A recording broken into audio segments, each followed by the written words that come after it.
Ce programme est financé par les amis et partenaires du ministère de Joyce Meyer. Et ainsi, peu importe ce que le monde vous dit, que vous ne pouvez pas avoir et vous ne pouvez pas faire. Si c'est dans la parole et vous aimez Dieu et il dit que vous pouvez l'avoir, alors vous pouvez l'avoir. Il n'y a aucun diable qui puisse vous empêcher d'avoir une bonne vie si vous voulez vraiment en avoir une.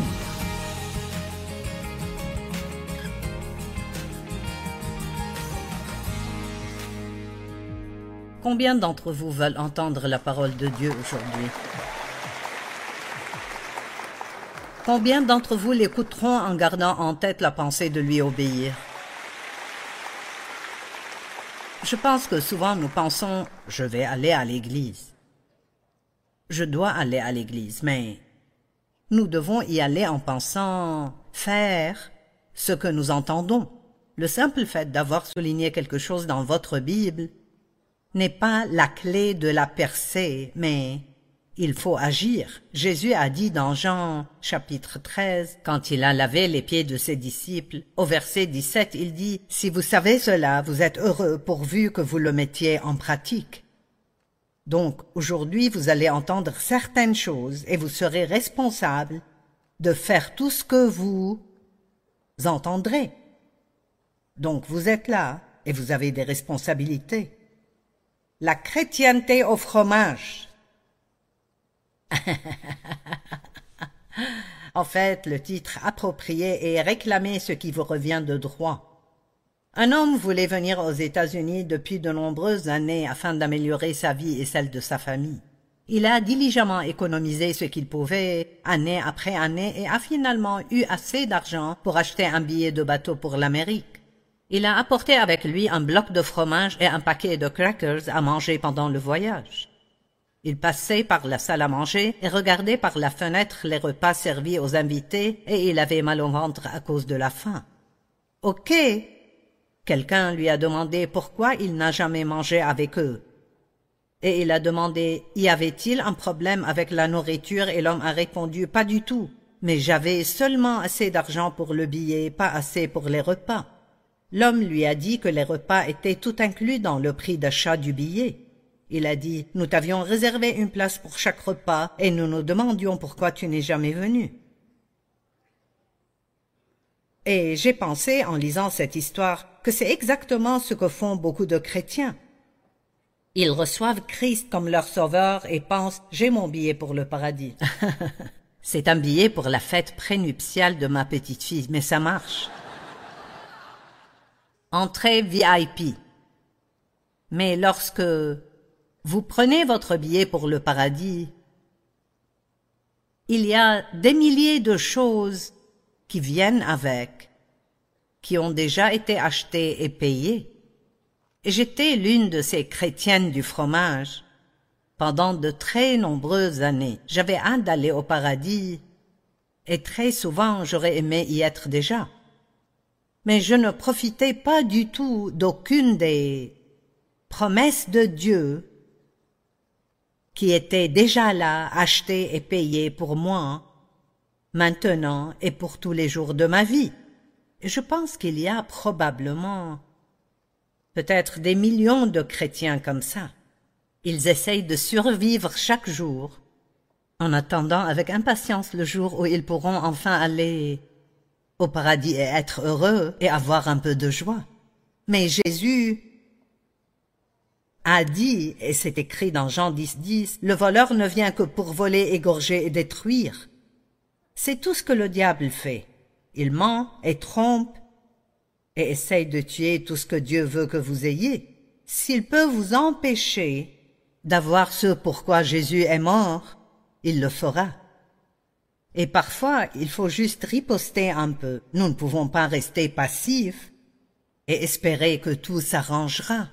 Il faut lui dire, « Écoute, diable, Jésus est mort pour que j'ai ça, et je vais l'avoir. » L'apôtre Paul a dit, oubliant ce qui est derrière, il a dit que la seule chose qui est plus importante que toute autre chose, et Paul en savait beaucoup, donc quand il dit que cette chose était la plus importante, ça demande notre attention. Il a dit, « Une chose que je fais, c'est ma seule aspiration, oubliant ce qui est derrière, et me portant vers ce qui est devant, il a dit, « Je suis déterminé de m'emparer de ce pourquoi Christ Jésus est mort pour me le donner. » Donc, pensez-y, je suis déterminé à m'emparer de ce pourquoi Jésus-Christ est mort pour me le donner. Oui, il est mort pour le pardon de nos péchés et pour que nous passions l'éternité avec Dieu le Père Jésus et le Saint-Esprit. Mais il est aussi mort pour que nous puissions être libres, pour que nous n'ayons pas à vivre notre vie dans le passé, ni dans la culpabilité et la condamnation, ni à vivre dans la peur, ni à vivre notre vie en essayant de plaire aux autres. Il y a tellement de choses que nous abandonnons parce que soit nous ne savons pas qu'elles nous appartiennent, soit nous ne voulons pas réclamer ce qui nous revient de droit. Et je suis comme Paul, je suis déterminé, si quelqu'un peut l'avoir, je l'aurai. Et vous devez ressentir la même chose. Beaucoup de gens se regardent eux-mêmes et regardent leurs propres erreurs et décident que toutes ces bénédictions pourraient être pour les autres, mais pas pour vous. Comprenez que si Dieu veut le faire pour quelqu'un d'autre, il le fera pour vous aussi, parce qu'il a dit « Quiconque demandera ». Et il n'y a personne ici qui n'est pas dans la catégorie de quiconque.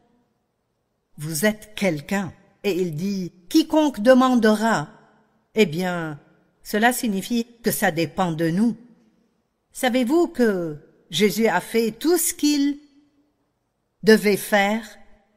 Nous n'avons pas à le supplier de faire quelque chose, il l'a déjà fait. Ce que nous devons faire, c'est apprendre à recevoir. Amen. Recevoir. Nous allons pratiquer un peu cela aujourd'hui. J'ai lu différentes choses sur Internet. Essayer d'obtenir des chiffres précis auprès des experts est vraiment intéressant car ils disent des choses différentes. Je trouve étonnant qu'il puisse y avoir 5 experts et qu'ils aient tous une opinion différente, mais ce sont des experts et on doit les croire. J'ai lu qu'il y avait 5467 promesses dans la Bible. J'ai lu qu'il y avait 7487 promesses dans la Bible. Et j'ai lu qu'il y avait 8810 promesses dans la Bible. Donc nous allons juste dire qu'il y en a trop pour les compter. D'accord? Je veux que vous écoutiez ça aujourd'hui. Ces bénédictions ont été achetées pour nous. Nous sommes rachetés. Et donc nous avons été rachetés au diable. Amen. Adam et Ève ont abandonné, à cause de leur péché, le plan originel que Dieu avait pour eux. Mais Jésus a racheté ce plan originel et il est destiné à quiconque le réclamera et le recevra. Le diable ne le livrera pas à votre porte. Nous sommes en guerre. Le saviez-vous? Nous sommes appelés des soldats dans l'armée de Dieu. Les bénédictions ont été achetées pour nous avec le sang de Jésus. Je sais que vous êtes plus enthousiasmés que ça.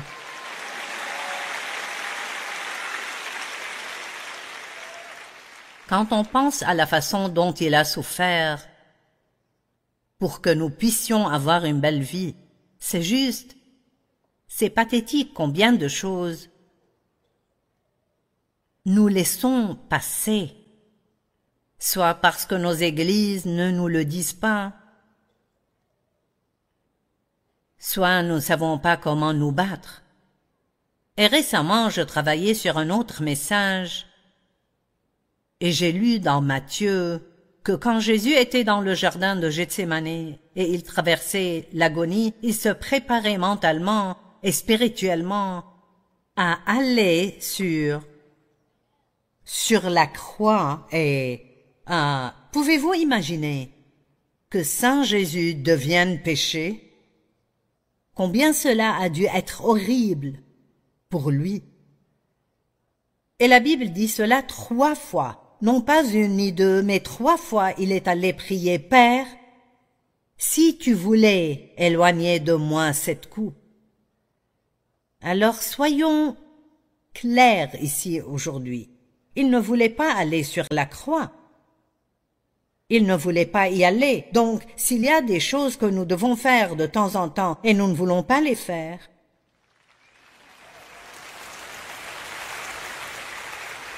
nous pouvons nous débrouiller. Alors la prochaine fois que Dieu veut que vous fassiez quelque chose, rappelez-vous, il ne voulait pas non plus aller sur la croix, mais il a dit « Néanmoins ta volonté soit faite et non la mienne ». Et voici ce qui est beau. Même si, de tout son être, il ne voulait pas aller sur la croix, il voulait plaire à son Père, plus qu'il ne voulait se plaire à lui-même. Je pense que c'est magnifique. À quel point nos vies seraient différentes si telle était notre attitude. Je ne veux pas faire ça, Dieu, mais je le ferai pour toi. Quand Dieu m'a dit qu'il voulait que Dave et moi prenions soin de mon père qui m'avait agressé sexuellement et de ma mère qui lui avait permis de le faire, je ne voulais pas faire ça.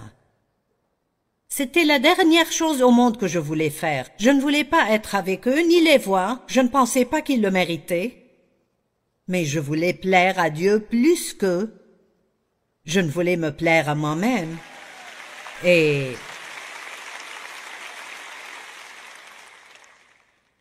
je l'ai fait pendant 13 ans. Je ne m'attendais pas à ce que ce soit aussi long et je ne m'attendais pas à ce que ce soit aussi cher. D'abord, on les a mis dans une maison. J'ai acheté la maison et ils sont tombés malades. Nous les avons mis dans une résidence-service. Ensuite, ils sont allés dans une maison de retraite. Nous avions ma mère, mon père et ma tante veuve. Et il n'y a pas une seule fois où je suis allée pour rendre visite à ma mère et à mon père où je puisse réellement dire que je voulais y aller. Mais je savais que c'était la bonne chose à faire.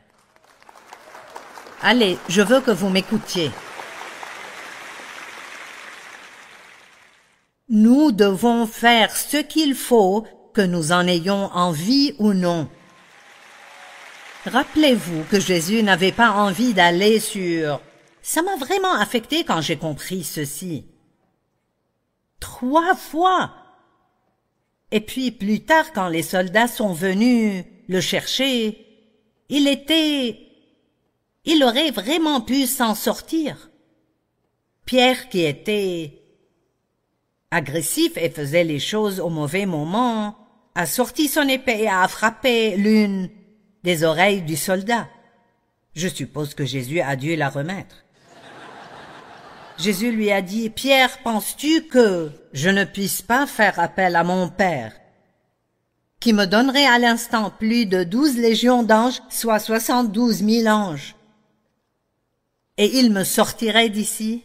Mais si je faisais ça, comment donc s'accompliraient les Écritures? » Waouh! Mon Dieu, mon Dieu, mon Dieu! Et je vais vous dire quelque chose que j'ai appris, et ça m'aide vraiment. Vous savez, quand vous faites quelque chose à cause de votre amour pour Dieu et que c'est difficile à faire, mais vous le faites quand même parce que vous aimez Dieu, c'est à ce moment-là que vous grandissez. Si c'est facile à faire, alors c'est facile grâce à la croissance spirituelle que vous avez déjà à cause du passé. Alors, au lieu de penser à quel point les choses sont difficiles, pensez à la façon dont vous grandirez et à quel point vous allez être plus libre. J'ai dit à quel point vous allez être plus libre.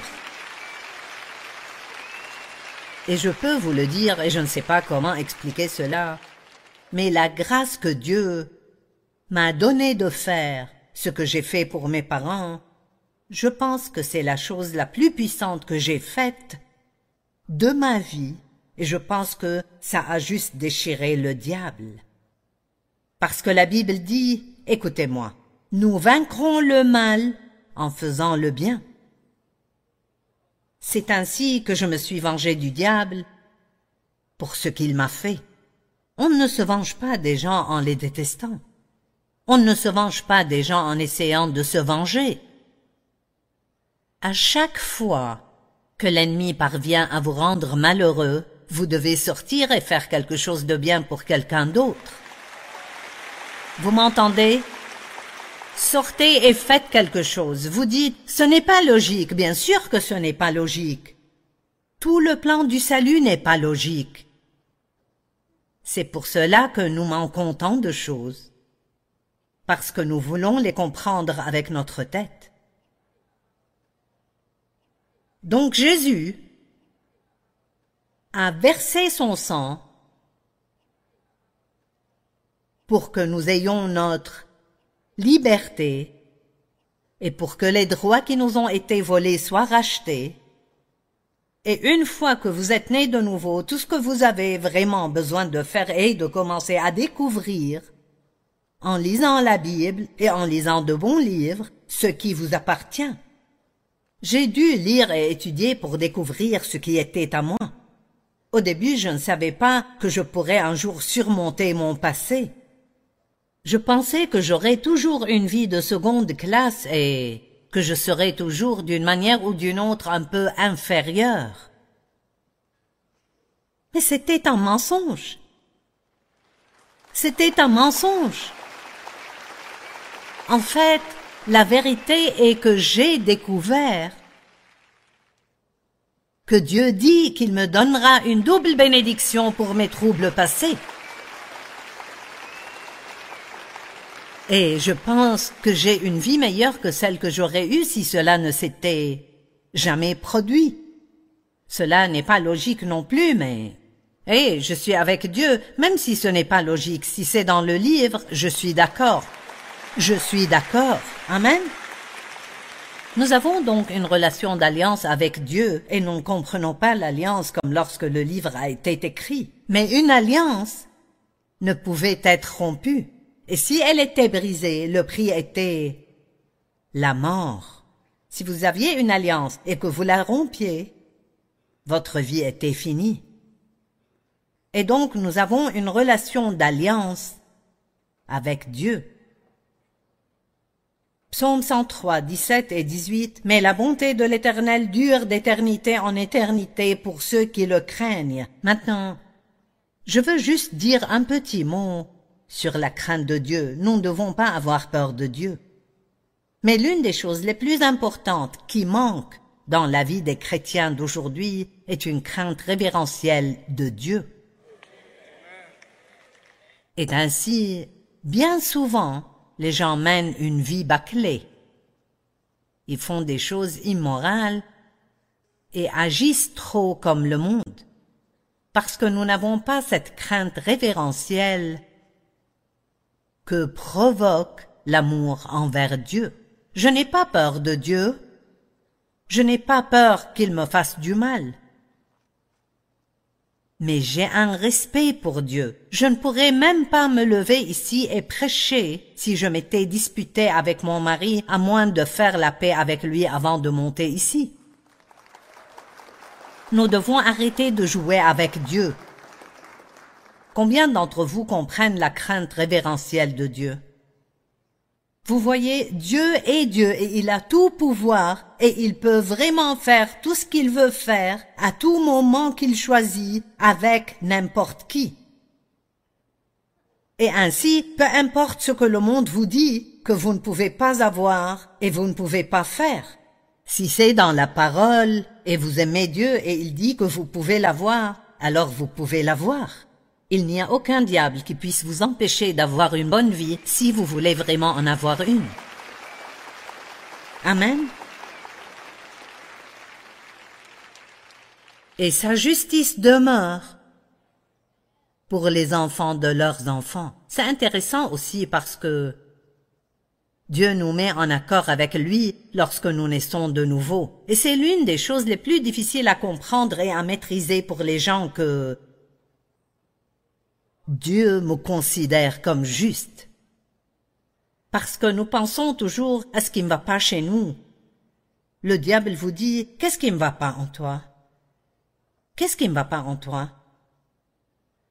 Vous faites quelque chose et une personne vous dit, qu'est-ce qui ne va pas en toi? Et oui, nous pouvons faire des choses qui ne sont pas bonnes, mais qui nous sommes est différent de ce que nous faisons. Lorsque vous saurez qui vous êtes, votre travail s'améliorera progressivement. Amen. De gloire en gloire. Et ainsi, cette justice que Dieu nous donne se transforme en un comportement juste lorsque vous avez quelque chose en vous. Alors vous pouvez le produire à l'extérieur. Mais Dieu ne s'attendra pas à ce que je vive une vie juste s'il ne me donne pas la justice pour commencer. Amen.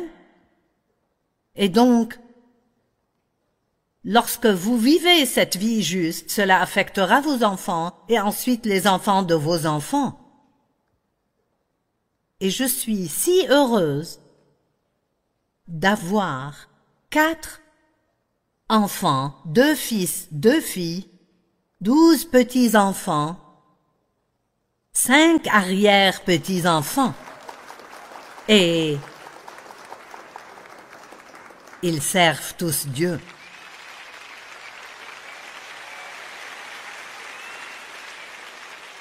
Et ce n'est pas parce que j'étais une mère parfaite, parce que je ne l'étais pas. Mais 3 ou 4 de nos petits-enfants travaillent déjà pour nous. Et ainsi, vous voyez ce que vous faites, comment cela affecte la prochaine génération et la prochaine génération. Alors, assurons-nous de vivre une bonne vie. Vous voyez, les enfants sont intelligents. Si vous êtes hypocrite, ils le savent tout de suite.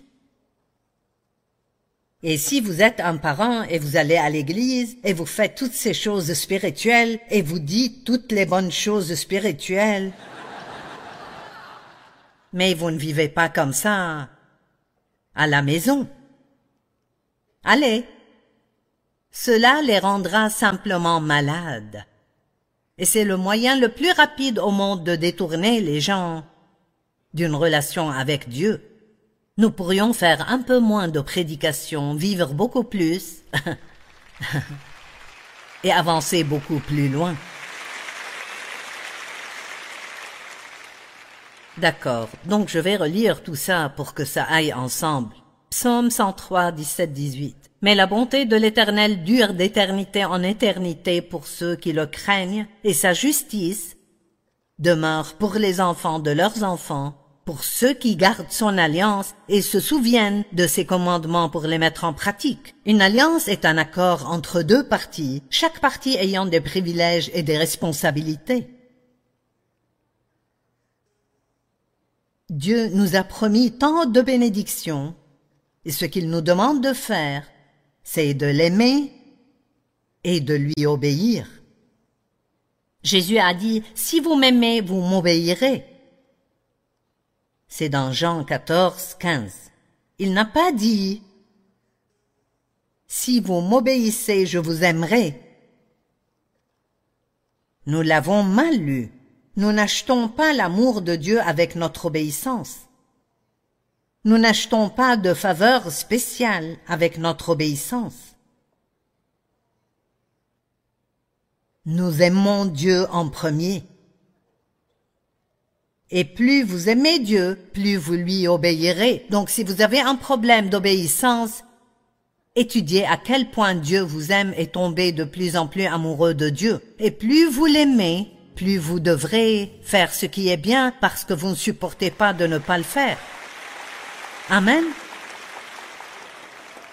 Au lieu d'essayer de bien faire les choses dans la chair, passez plus de temps avec Dieu.